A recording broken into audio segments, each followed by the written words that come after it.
17 घंटे इसकी एज हो चुकी है।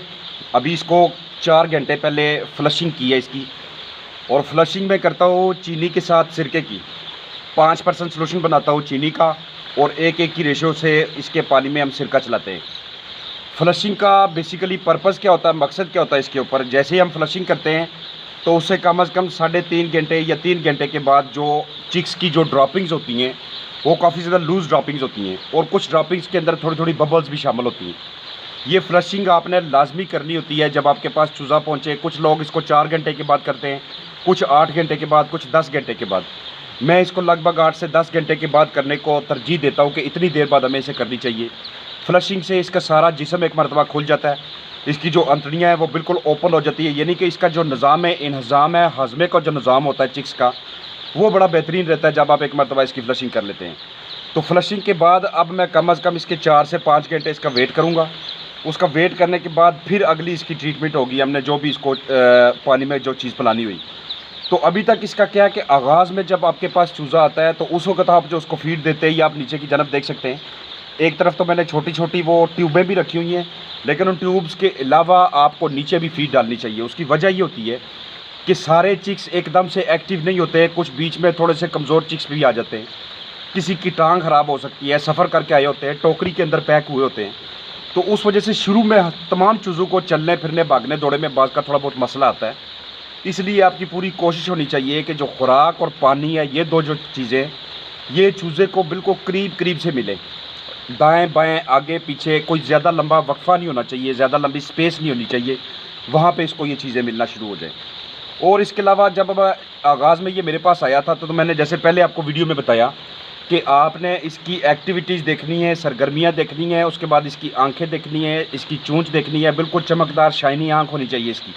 इसके जो फैदर्स है वो पूरे होने चाहिए, फ्लफ़ी किस्म के फैदर्स होने चाहिए इसके। और दूसरा, हैचरी से जेंडर का एरर नहीं आना चाहिए, यानी सेक्स एरर हैचरी से नहीं आना चाहिए।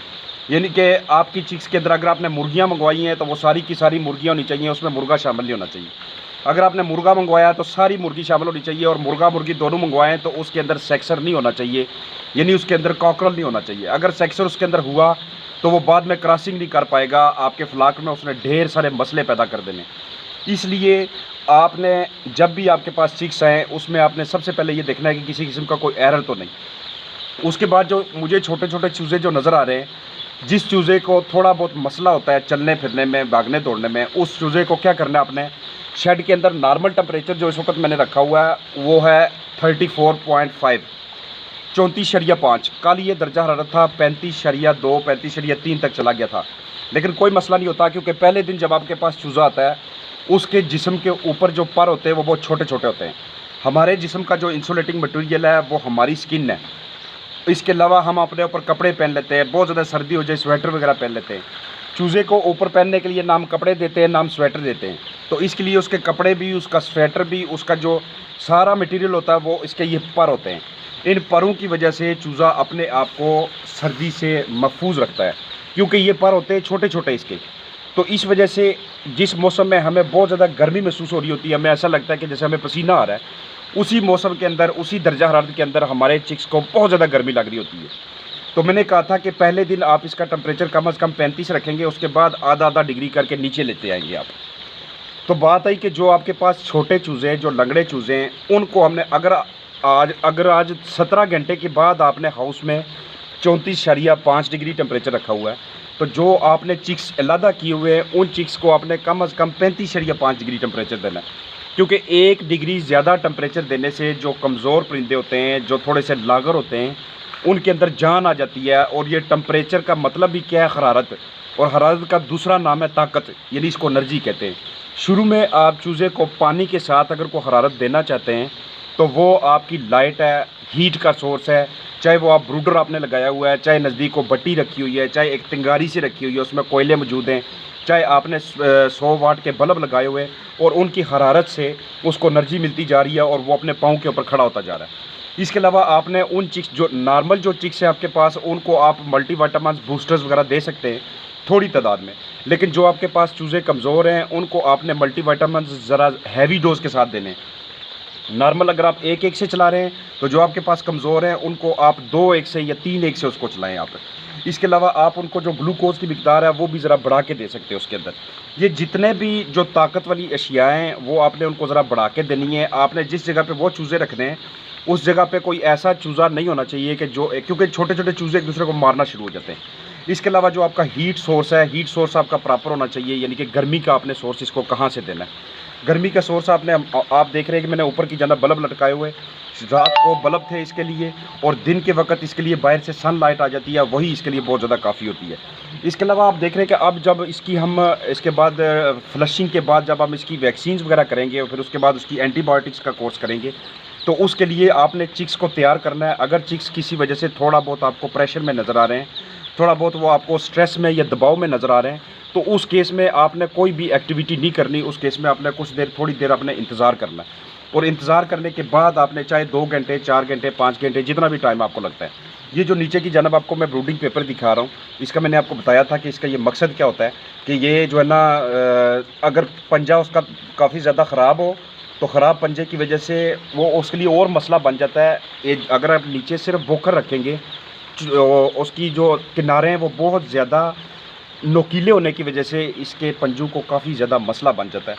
इसलिए हमारी कोशिश होती है कि हम इसके नीचे कोई ना कोई किसी किस्म का कोई मटेरियल बिछा के रखें, और इतना भी ये सॉफ्ट और मुलायम किस्म का मटेरियल नहीं होना चाहिए कि चूज़ा इसके ऊपर स्लिप होने लग जाए, क्योंकि जितना ज़्यादा सॉफ्ट मुलायम मटेरियल होगा उसके ऊपर चूज़ा स्लिपरी होगा, उसकी टांगें साइडों पे फैलना शुरू हो जाएंगी।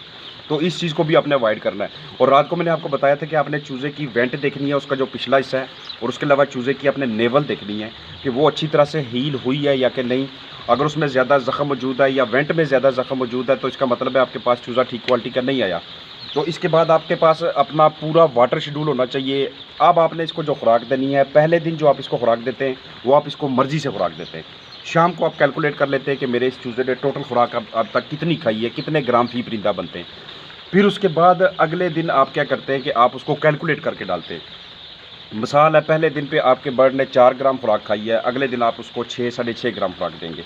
इसके अलावा पानी के भी ml जो पहले दिन होंगे वो आपने कैलकुलेट कर देने। पहले दिन पे जो आप वज़न करना है वो वज़न आपका आपने लिख के रखना है अपने पास, वो यूनिफॉर्मिटी आपने लिख के रखनी है। मिसाल है, पहले दिन का वज़न था 37.2 या 36.4 जितना भी था, या 35 ग्राम था वो, उसको आपने अगले हफ्ते आपने क्या टारगेट करना है कि मैंने इसको कम अज़ कम 105 ग्राम या 107 ग्राम पे लेके जाना। अब मेरा इस पे टारगेट क्या है कि मैं इसको 105 या 107 ग्राम पे लेके जाऊंगा, क्योंकि एक हफ्ते के अंदर आपने जो अपने चिक्स की ग्रोथ करनी होती है वो कम अज़ कम 70 से 72 ग्राम होनी चाहिए एक हफ्ते के अंदर, 7 दिनों के अंदर अंदर। अगर आपने ये ग्रोथ अचीव नहीं की तो इसका मतलब ये है कि आपने अपनी मैनेजमेंट ठीक नहीं की। पहले दिन ये मेरे पास आया, उस वक्त जो मैंने इसको स्पेस दी, जो इसको जगह दी मैंने, वो शरिया 2-5 स्क्वायर फुट पर बर्ड के हिसाब से मैंने इसको स्पेस दी। ठीक 5 दिन बाद या 6 दिन के बाद मैं इसकी अशरिया 2-5 से अशरिया 3-5 कर दूंगा, अशरिया 4-0 कर दूंगा, या आधा स्क्वायर फुट पर बर्ड कर दूंगा। ये मेरे लिए करना इसलिए ज़रूरी है क्योंकि चिक्स छोटे होते हैं। इनको अगर जब आप ज़्यादा स्पेस देना शुरू हो जाएंगे तो इनको बहुत ज़्यादा सर्दी लगेगी, ना तो उस तरह की ग्रोथ होगी इनकी, और ना ये अपना टेम्परेचर को मेंटेन कर पाएंगे। तो इसलिए आपने जगह का बहुत ज़्यादा इस पर ध्यान रखना है। जो लोग कहते हैं कि ज़्यादा देर आपने लाइट ऑन रखनी है, आपने ज़्यादा देर लाइट्स नहीं ऑन रखनी, मैं कम अज़ कम इसकी 30 से 32 घंटे इसको लाइट दूंगा।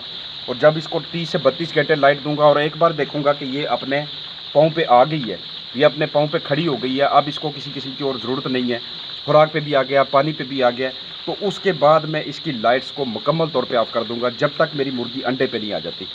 उससे पहले लाइट्स को ऑन करना ये बहुत ज़्यादा बेवकूफ़ी वाली बात है।